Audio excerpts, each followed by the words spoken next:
get sponsored one day. Sorry. Bye. What's up, guys? Sup? I'm Joe Vargas. As always, to my left is Maggie Duarte. Matias. Hey? What is this? Yeah, you get Oh, shit. Yeah. Fucking. Today, we're going to be talking about all kinds of stuff. Go ahead, Mags. Today, that was funny. Well, Today. let's see how long we can Sustain this conversation. But we'll go ahead and start off with a little bit of news, some current events in the boxing world, if you will. So I read that the IBF had ordered Canelo for that 168-pound title, and they ordered him to fight for it. I don't know where he's ranked. I fucking failed to do that research, but I'm sure he's number one in all sanctioning bodies. So, but it turns out he rejected it. Well, the word in the streets is... Is this inside source? It's an inside source. Inside scoop. He had I'm sure some people know about this. He had elbow surgery. Right. That'll set him out for the rest of the year. Right. So you can order all you want. Yeah, I think he would not be able to perform. People were like a little taken back, like, he rejected it. Like, what does that mean? It means we ain't gonna have a Canelo for the rest of at least this 1 year. year, huh? I think it's good. What do you think about that? I think it's really good. I think he's needed to take some time off. Yeah. You know, he doesn't take that much time off. He fights twice a year. He's always in the gym year round. He takes a couple weeks off. Yeah, he needed it. Yeah. He needed to just chill out. We'll see how much he chills out, though. You know, having 2 children and one, I think he just had a new baby, no? Yeah, he has a little baby. It's kind of hard to take time off. Yeah. But he got nannies. Yeah, exactly. True. I forgot about that. But, you know, there's kind of like a sweet spot in terms of how many times a year you fight. And I think that the UFC is different. MMA is different from boxing. But I have seen some guys that compete in championship level 3 or 4 times a year end up burning themselves out. Yeah. I think in boxing, you have a little bit more leeway in terms of the competition level. Like maybe I'll take a little tune-up, a little mandatory that's not as good as like a super hot prospect contender that might take my head off. You know what I'm saying? Where like the stress level is higher than it would be with just like a mandatory, right? Yeah. So there's definitely a sweet spot. Do you think that he possibly has, you know, dealt with a little bit of burnout? I mean, you can tell in the last camps he's always injured now. Yeah. If I remember camp, I don't know how many years ago, his knee, he had surgery, and then right.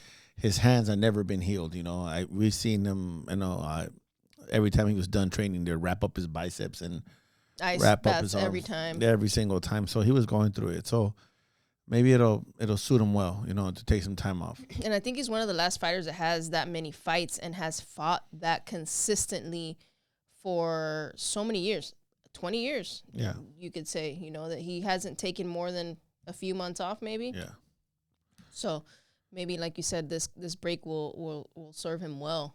The only other guy I could think of that's right behind him is Enway. I think he surpassed him in fights per year. That's the guy that I was gonna allude to after. Oh, my bad, dog. I jumped the gun on that. No, I didn't see the notes. I didn't even see the notes. No, I didn't write that down. Okay, I just thought about that because he fought 4 times this year, I think. He's fought so much that I'm like, damn, was that this year? Was the Nettie fight? Yeah, it was the beginning of the year of this past year that happened. And like there's that sweet spot because, you know, like you say, sometimes you don't see the age until they hit, like sometimes boxers, they hit that wall. That's it. The invisible wall. Yeah. If you compete so often at such a high level, how long can you really sustain that for? That's difficult. And you have to listen to your body, have a good team around you. And most importantly is listen to your body, because sometimes, coach, you can hide the pains and aches from your team, but they'll see you, they'll understand you, but you just got to be open about it with them and fix that problem. Ideally, for you, like after a fight, let's say championship level wise, right? What do you think do you think the fighters should take some time off or just stay in the gym 3 times a week right after the fight, or some guys take a month off? A month is too long, in my opinion. I think they should be out of the gym for like 2 weeks. Yeah. And then right back to work, light stuff, staying nice and flexible in the game, because if you take that much time off, you got to restart everything. Right. And you don't want to restart. You want to stay lukewarm. Right. You know? And in terms of like newer fighters who are probably listening, I'm talking about. Well, that's all the ones that are listening. The pros ain't listening to us. It's the new guys that are started, No. I think, some guys out some there. of them hear us and they're just like, bullshit. But everybody cooks different, man. And the younger guys, I mean, you got to get right back in unless you're injured. Right. Today we just came back from sparring and I see Julius Bello. Mm-hmm. He's just working through an injury. I'm not gonna, and he's like no time off. Yeah. He's in the gym. Yeah. He's in the gym and it's minor injury, but he's in there. There's always something that you could work on. That's the passion in the game. Mm-hmm. You got to just give in to the sport, because this sport is very jealous. Yeah, absolutely. Stay in the gym for sure. Stay in the gym and work on like we mentioned before. There's no off season in boxing. No, there's no off season, man. And I think the best thing that a fighter can do is get to really know himself, because just because so-and-so fighter takes a month off and is fine when he comes back doesn't mean that it's the same for you. Exactly. So really get to know yourself. If you can't allow yourself to be out of the gym for more than a week, then it is what it is. But I guess I can segue into another guy who took some time off and is coming back in 2026. He officially announced Mr. Tyson Fury at the age of 37 is coming back. Who's he fighting? Well, before this car accident, it was pretty much slotted that it was almost a guarantee that he was going to fight Anthony Joshua. He might fight Jake Paul, dog. He might have a decision against Jake Paul. What if Tyson Fury went the decision with Jake Paul like he did with Ngannou? That wouldn't surprise me. But let's get Andy Ruiz in the mix. Let's get Andy Ruiz in there. If Joshua's not available, obviously he sustained some injuries. I think that's how Andy Ruiz got his opportunity last time against Anthony Joshua. I think that's perfect, because it seems as though also something that was announced. I don't know if it's 100% official, but Usyk fighting Wilder, and obviously Tyson's already had his fair share of fights with those guys, so. Why not Andy Ruiz? Why not? Yeah, why not somebody new? I would love to see that. How crazy would that look? The Destroyer against the Gypsy? Yeah. Ooh. What do you think that looks like? I don't know. I just have to. If Danny's confident, Danny. What am I talking about, Danny? If Andy is confident, I see him pulling off the upset against the Gypsy. Andy's fast. He's fast. He knows how to set things up. The only thing that worries me, that's when Andy would have a chance, is that Fury likes to wrap you. Yeah. But Andy, that's when he's most vicious, when you're wrapping him. What was it like seeing him grow up through the ranks? Andy was special, man. I remember cornering him in the Nationals in Mexico City and in Mexico and Baja. And there was something about him. A little spark that you would understand, like, he was great. Yeah. There was little things when I talked to him in the corner, he would tell me, "I'll be right back, coach." Little things like little that. Character, huh? Yeah, little character, and just watching him. And it's funny because me and Andy I used to have a kid that beat Andy. Yeah. And when I would make Andy Ruiz mad. Yeah. And he would get mad at me. He's, "Bring him back. I'll knock him out. I'll kill him." Yeah, okay, you probably would, but he beat you, dog. Yeah. And when I got to go to coach the Baja team, Andy came part of the team, and just watching Andy become who he was is not a surprise to me. Right. So that's why when Anthony Joshua fought Andy Ruiz, right. Andy Ruiz's father called me for sparring, and I sent them 2 guys, and we were part of that big fight. We weren't in the ring, but we helped Andy get ready for that fight against Anthony Joshua, the first one. What was the preparation for that? Because it was last minute, right? It was like a month out. A month out. Wow. And I remember we went and helped him, and I remember when the rematch happened, I was like, "You guys need sparring again?" And they was like, "No, we're good now." I was like, "Oh, maybe they got money now. Maybe, maybe they can." I mean, maybe they were paying us. Don't get me wrong. They were helping us out, but we were also getting experience. But you know, I don't know. We didn't help him for the second fight. I do So remember. Andy, hit us up, dog. I do hear you telling that story that people looked at you like you were crazy picking Andy against Anthony Joshua. Everybody at the gym, even Jay, yeah, the homie Jay, they were like, "What? You got?" Coach. I picked Andy Ruiz to beat Anthony Joshua in the first fight. Man, I wish that was on record, man, because it is on record with the guys that know. Yeah. The guys that were there. We could bring those guys on. The legend says. The legend says. But I had picked Andy Ruiz to beat Anthony Joshua because I knew the guys that gave Anthony Joshua in international competition were the aggressive guys that came forward. Yeah. And if you box and went backwards, hey, this sounds like a sparring session today earlier. If you go backwards, and Anthony Joshua would destroy you. Yeah. Shout out to Johnny Mansour. You know what? Why not? Why not touch on that? We went to go spar Johnny today. Johnny Mansour. He kept us on the outside, and we had a hard time figuring him out. We're gonna come get you, dog. Yeah, that was, man. It was good work, man. It's kid. part of experience. Yeah, Johnny Mansour. Shout out to Johnny Mansour. Johnny and Julius. Everybody at the Bomber Squad. Jack, Coach Berlin, Coach Roberto. Everybody out there, man. Yeah. You guys are making San Diego put on the map, and we're just part of that shit too. Absolutely, man. We're all kind of growing together, so it's beautiful to see, you know, that healthy competition. So Joshua was like similar to Johnny Mansour. He was really good on the outside, and we had to press him. So I knew that Andy would do great against Anthony Joshua. Did I think he would knock him out in that sensational fashion? No, I didn't. Did I think he would break him? No, but I thought he had a real good chance in winning. That fight was so just outrageous that it got its own documentary, not even like maybe like a year or two after it happened. Yeah. And everybody was just like, what the Sylvester Stallone, Mike Tyson, like big, huge followers. What did Mike Tyson say, Mike? He was like, he got hit. So he said, what did he say? Something like, his mind was there, but his body was all fucked up.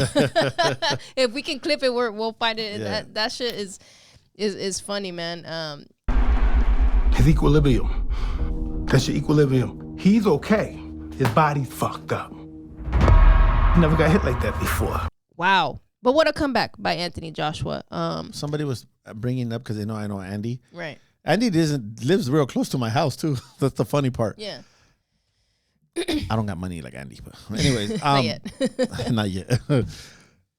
Fuck, I lost my track. Oh, yeah. Somebody asked me, "Hey, bro, like, but Andy, dog, it's like a one-hit wonder, dog. Like, so yeah, I don't think he's a one-hit wonder because he had to get there. But what I mean, he got the opportunity to fucking beat the heavyweight world champion. I think it was within a year of, oh my God, Cain Velasquez becoming the UFC heavyweight champion. So we had two right next to each other, you know, and it was cool, man. It wasn't, to me, it's not a Mexican thing. It's an I know thing. I knew Andy. We fought against Andy. Yes. We trained Andy. We cornered Andy. I had the whole team get sick in Mexico City. Yeah. The whole Baja team. You told me I gave everybody a shot. Yeah. Everybody vitamins, V12. But we all fought sick, man. We had, I think, 2 gold, 2 silver, and like 3 bronze, and the rest didn't medal. Yeah. But I remember they all fucking, I was like, damn, dog, I saw everybody's booty that year on the Baja team. But you know what? Yeah, shout out to Andy, man. He had a great fight against Luis Ortiz. I remember that fight. He's good. He's just sustained some injuries, you know. What is it about fighters like Andy? Like, I'm not talking shit about Andy because I don't know the details why. Yeah. But why would he leave Manny Robles if he was doing so good? You know what? Sometimes, and I think that you can attest to this, it could be management. Outside sources or management? Outside sources, Thinking that some other chef is better for you? Yeah. I thought Andy was the best with Manny Robles. And, you know. I could say the same for Oscar, man. Yeah, Oscar Valdez, too. Yeah. Just want to reinvent the wheel. Yeah. Or they want that Canelo money, but. I think so. I think that's it's influences. It's people in your ear, and sometimes it's not anything that's crazy, like huge. It could literally just be a small little earworm, like somebody within the circle's like, I don't know, man. What do you think if we do this? Yeah, and that's all it takes. You know? Outside influences. Outside influence, but yeah, that'd be great if he could fight Tyson Fury, who's back in 2026. That would be awesome. If not, then we'll probably see him against Joshua. Really quick, we're talking about memorable fights last year, and I forgot to mention somebody. Which one? Abdullah Mason. Ooh, yeah. That fight was worthy. Fucking ChatGPT's fucking. ChatGPT. Anyways, that kid did good against Noakes. Yeah, Sam Noakes. Yeah, I just want to throw that in there because I didn't bring that up. Yes, I didn't bring that up last week, and I just like Abdullah Mason is the prospect to see for me. I'm trying to remember what card that was. That was a big card, and I can't even remember off the top of my head. I think all the fights were whacked that day. I can't remember who it was. I don't want to. They took my phone. They took my phone. They stole the show that night. I do remember. It was a big card where I think wasn't Bam on that card. Maybe. If I'm not mistaken. Bam did good. Oh yeah, Bam did good. Bam fought that kid from Argentina. Bam, yes, and then there was somebody else. Wasn't Benavides on there? It might have been Benavides. Yeah, I think it was Benavides, the main event, and I was like, oh man, snoozer. Snoozer. But yeah, that was a great fight. Ashley, I did say we were gonna mention it, man. He said that Dalton Smith. Should we reserve that? It's up to you. Because I was gonna be towards the end. You already said it, so might as well just. Dang, yeah. That Dalton Smith will knock out Subriel Matias this coming weekend. Ashley, I'm sorry, dog. You root for your countrymen a little too much with your heart, dog. Too much, bro. Like, I get it. Lad. I know they're from your country, and it gives you something to cheer for, but I don't see that, dog. But I've been wrong before. I'm going to bet you right now without you even accepting it, $1 whole. Ooh. Just, man, no push-ups, man. No push-ups this time. No, because I did them too easy, dog. Just give me just $1 bet. Yeah, $1. I said I got one over you. That's Ashley. worth more than those push-ups. You agree? I'll shake for him. He agreed. But Matias, 23-2 against Dalton Smith, 18-0 at 140 pounds WBC World Championship. A fight that people thought that wasn't going to happen because Matias got pinned, for the man. carne asada fries, dog. For that, yeah. That good meat, dog. The Osterine. So Maggie's becoming an expert now. She apparently been watching a lot about steroids. Osterine. I went on like a little shallow deep dive, if you will, this morning, because the Osterine, if people are familiar and remember, and it's like, hey, that sounds familiar, is because that's what the big dilemma was with Ryan Garcia after we fought Devin Haney. And for those who like follow YouTube and stuff, there's a guy on their channel named More Plates, More Dates. His name is Derek, I think. He's been on Rogan a few times, and he is a huge nerd. And you could say an expert when it comes to steroids and all that stuff. I don't know how much, because for Ryan Garcia, they disclosed everything, and he was saying like, we'll link the video down below. I'll ask Adam to link it down there. And for Ryan, it absolutely makes the amount. It just makes absolutely no sense to have any kind of performance enhancing abilities off of that very small dose. Even saying like anybody who's really smart and knows what's up would never recommend Osterine. Like Osterine is actually more beneficial for women than it would be for men. So, but at the end of the day, what it does is it does help sustain kind of like your muscle mass. It sounds like what they were using it for were for older people with fucked up ligaments and muscles and stuff like that. So you got bad drug dealers out there? Yeah. Trying to take out your own customers, dog. Yeah, man. But at the end of the day, there was some irresponsibility possibly had there with supplements and stuff, but it was not enough to gain any performance enhancing. Watch the videos, you guys, if you really want to go down that fucking rabbit hole. But Matias and Janibek both got popped for this same shit. I don't know the amounts, but from what this guy is saying, it's got to be 3 grams or more daily, which is like way over what Ryan Garcia was like a nanogram. It was like something crazy low, you know? So you got to be doing it kind of like Tony Montana with cocaine? You got to be snorting that shit, fucking mainlining, freebasing it. No. Yeah. So it seems like it just holds your muscle when you cut weight? Yeah, that's what I think. I mean, I'm not a scientist, but if you were telling me that, because I know when we have weight cuts, fighters look like they're in a concentration camp. I think if any benefit comes from it, it could be that, because from what this guy is saying, this guy Derek is saying, is that like there is no really boxing benefit that comes from taking Osterine. Yeah. So if anything, it could be something related to the weight cut. Holding on to your muscle. Yeah.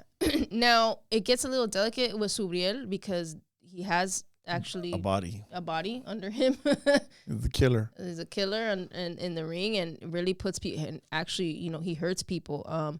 So a lot of people are surprised that this fight is even going through. I don't. He's talk about pressure. So what happened there? The opponent accepted the fight, or the commission allowed it, or what? What the hell? I think so. I don't understand really. I think the ins and outs of this because I know Dalton Smith, if I'm not mistaken, is signed with Matchroom, and it's strange that there is absolutely no promotion being had. If you look them up, there's no promotion for this fight. Ma'am. And it's not going to be on DAZN. It's some sort of pay-per-view, and it's in New York. It's at the Barclays Center, so it's like it should be a huge thing. The undercard isn't that big. It's literally just that main event that's very, very enticing. Not to say it won't be a good undercard, but just saying that it's not like any big names on there. Gotcha. It's just them two, but something is a little weird, and I think it has to do with him being caught up with the drug situation, but they approved it, and out of all places in New York, because usually New York are sticklers for that type of shit. Yeah. So maybe the amount that was in his system, or maybe a B sample situation. I really, you know what, that's my fault for not really doing too much digging on that. But needless to say, who do you got? Already betted. Yeah. Oh yeah, that's right. I want my money. All in ones. All in ones. No payment plan, Ashley. All in ones. Efectivo. I gotta go with Matias. Nothing wrong. I don't know much about Dalton. You've seen him fight, but you saw him fight in person, right? But however, that was I didn't watch that fight. Which one was that? Liam Paro. He was at home and he lost the decision. Oh, Matias? Yeah. Yeah, I was there. Mm-hmm. Yeah. I don't know what it's like. Oh no, we watched him at. You're talking about Dalton Smith. No. I was talking about Matias. We watched him fight. He has relentless pressure, man. And we saw him in Vegas on the undercard of Benavides against Andrade. Demetrius. Yeah. I remember I told you it's gonna be a good fight. Yeah. That day we saw Lamont Roach win too. That's when he became champion. Yeah. That and it was a good fight because it looked like Matias was gonna like have a tough fight ahead of him, and next thing you know, he just broke him down. Broke him down. And it was all she wrote, like by the 6th. Osterine was good back then. The Osterine, you got that good stuff. Yeah. But yeah, I think that if you don't know how to handle that kind of pressure. How do you get prepared for a guy when you tell him, hey, fool, you're going to be fighting Matias. He has 20 wins, 20 knockouts, and he's killed somebody. Yeah. All right, get ready for that. Like if you're maniac, like you'd be like, oh, hell yeah, you know. Which you start having success, and all of a sudden you feel him breaking you down. Like, yeah. Oh, dude, I'm good, dude. I want to go home tonight. Yeah. You know, like. And he is relentless. Even though he's taking shots, he's still going forward. And he's like a machine, man. Yeah. Exactly. How do you prepare for that? You got to, and it's interesting because I think sometimes you're like, yeah, I'm ready. I've been, sparring guys with heavy pressure and who hit hard and this, and that. But there's just some guys who have a certain presence that can drown you without even throwing a shot. Yeah. Like. Energy. You. Pressing. Yeah. Pressing. Yeah, pressing. What kind of mindset do you have to be that way, though? And I'm asking you because, I mean, obviously people don't, like, they may not know this because they don't see you working in the gym. But when I've held mitts for him, and I get tired. I get tired of holding mitts because it's just in your face all the time. The best way I could describe the way I learned how to hit pads and watching fighters, I'm not going to start naming people. I always kind of put it like wrestling. Like when somebody's on top of you wrestling, they wear you out. That's how I was boxing. Like I wanted to make you exhausted without you having to punch me. Yeah. Pushing me off, shrug me off. And just when you're constantly in somebody's face, they feel like they're drowning. Yeah. They feel like they're drowning, and you just want to create doubt in their brain. And you could see it slowly start shifting. Mm-hmm. And the mindset is the mindset I can best describe is fuck it. Yeah. Fuck it. You either get hit on the outside and not be able to counter punch this guy, or you want to get inside and rough him up. Yeah. And if you get hit, you're at a short range, not at a long range. Right. That's why that helps.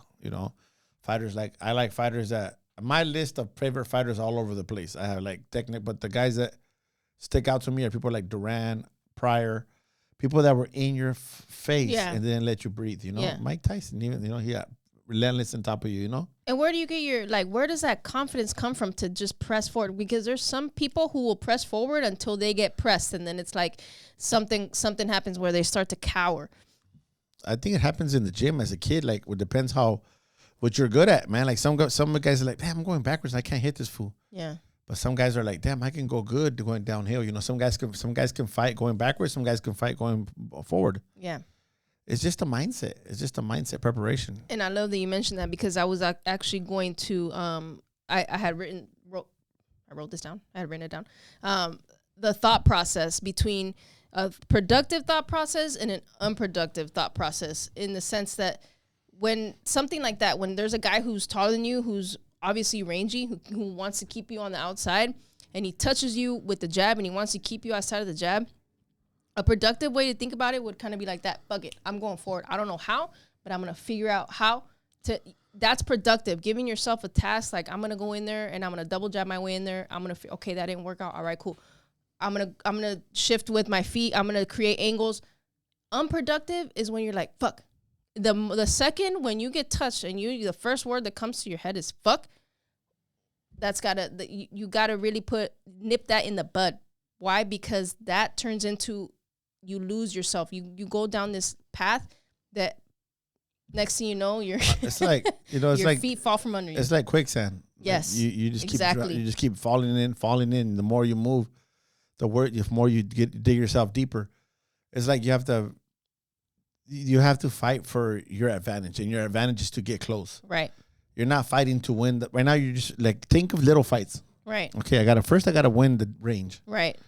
Once I beat the range, I gotta beat the timing. Yes. Once I beat the timing, I gotta beat his clinches. Mm-hmm. But you're always trying to beat something. Yes. Because they're always gonna try to upgrade what you're doing. I mean, up what you're doing. Right.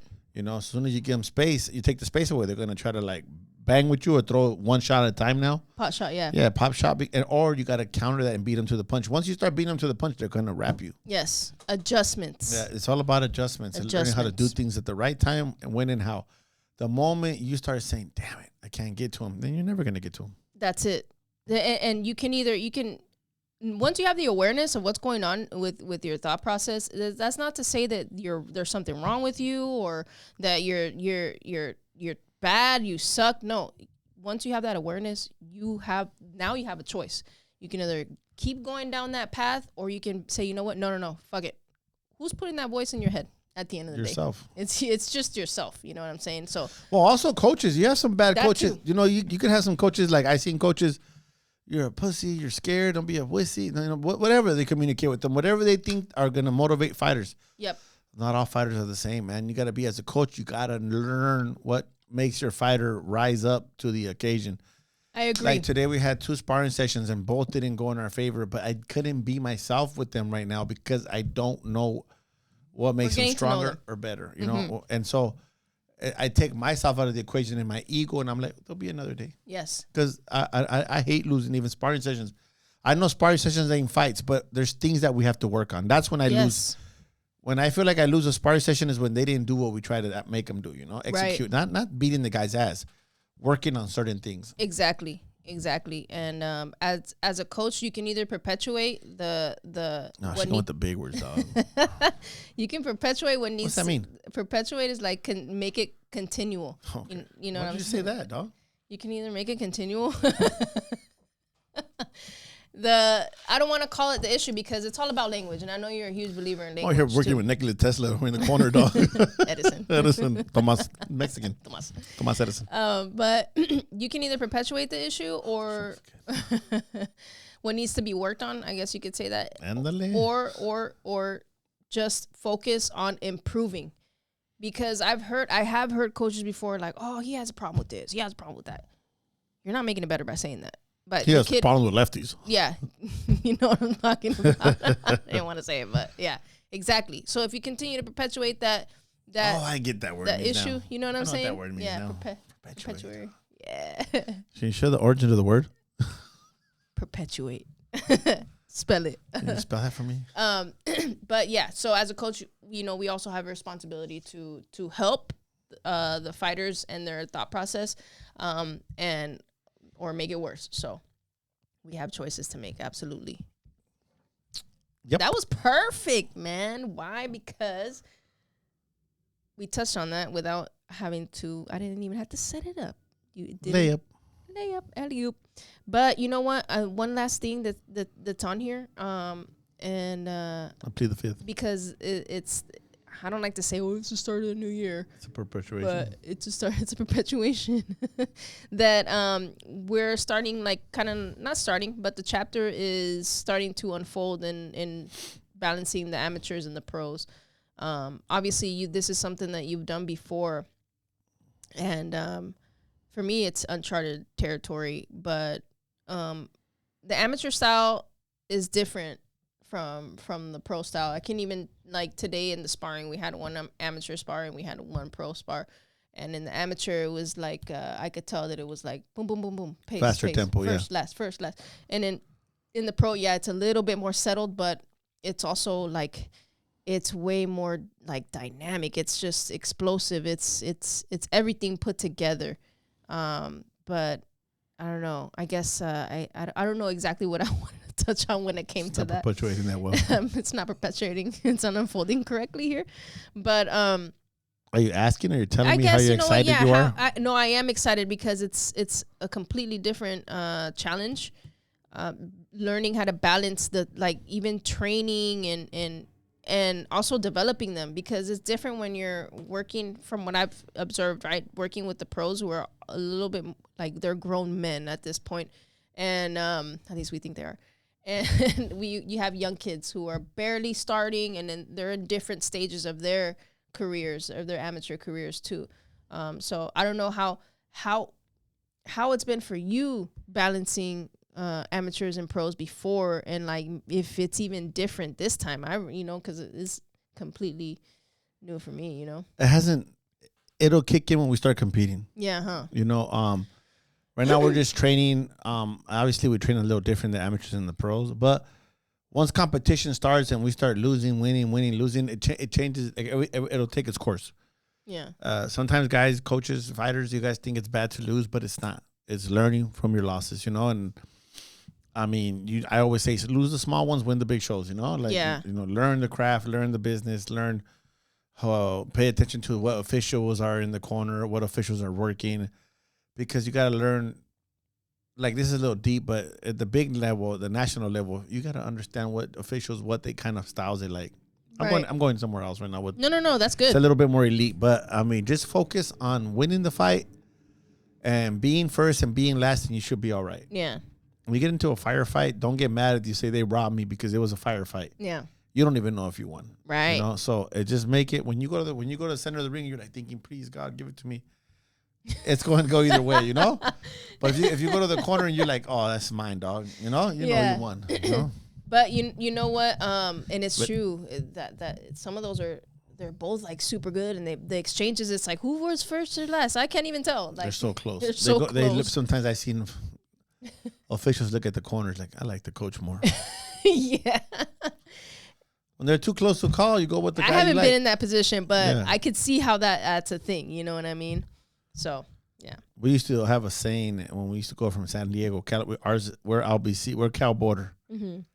When we go to LBC 33, which is LA, you had to win by you got to knock the guy out twice, and still might get you might lose, So it's okay. That's the way they are. The guys come from LA to San Diego, and they beat us. They beat us a fucking close fight. They always get the decision. Yeah. San Diego don't think like LA. Yeah. LA thinks like a gang. Yeah, they do. They think like a gang, and that's why they're dominant. That's why they're good at the amateurs, because they take care of each other. San Diego, we're like, well, they won. They roll deep too. Yeah, bro. Like, San Diego need to step up. Yeah. I shouldn't be saying that. I'm coming back to boxing. Make enemies with all these officials. It's funny, amateur boxing. I've been away so long that when I was around, I think there's only one guy left, Willie Nelson, the singer, Willie Coon. Oh my God, dude. He is the only official I remember is still around when I used to box. Now, the officials now, I don't know who they are. Yeah. And I see them when a few times I've been to the arena shows, and I'm like, oh, fuck. You got kids and people that can't even move around the ring officiating. They control these fighters out, decisions. Yeah. And, I don't know if I'm talking shit, but we got to change some stuff up right here. I'm coming back. Yeah. So we got to change some stuff here with the amateur boxing. We got to get guys who are more. I'm just fucking yelling. I'm just. Nah, I'm excited. I'm excited because I'm passionate about this. Yeah. You know, yeah. and I mean, I think we have a couple of people. We just got to step up and make our presence and just go in there and win and not leave it up to the judges. Yeah, absolutely. It's all about improvement and just doing your best, man. If you did your absolute best, you know that you just didn't have any left, man. I think that and then continue to get better, man, because I think a lot of people put a lot of pressure on themselves to like just win every single fucking fight when sometimes it's like out of your control in terms of the judges and shit. So yeah, I don't know what rant I was going on right there. Me neither. We're talking about fighting, I lose it. Anyway, I guess that's it. I don't know if you had anything else. We don't have any fights this weekend? That the Matias fight, which I was it. reserving it for the end, and then I fucked up. Yeah. $1. But yeah, this weekend in New York on the 10th, I believe, of January. So look out for that fight. We'll see what happens. We might have a new 140 WBC champion. 10-4. 10-4. That's it. Thank you guys. Peace. Don't forget to like, subscribe, Comments. comentarios. Comments. Yeah. Peace. Yeah, I think the words, but sometimes they don't come out of my mouth no good.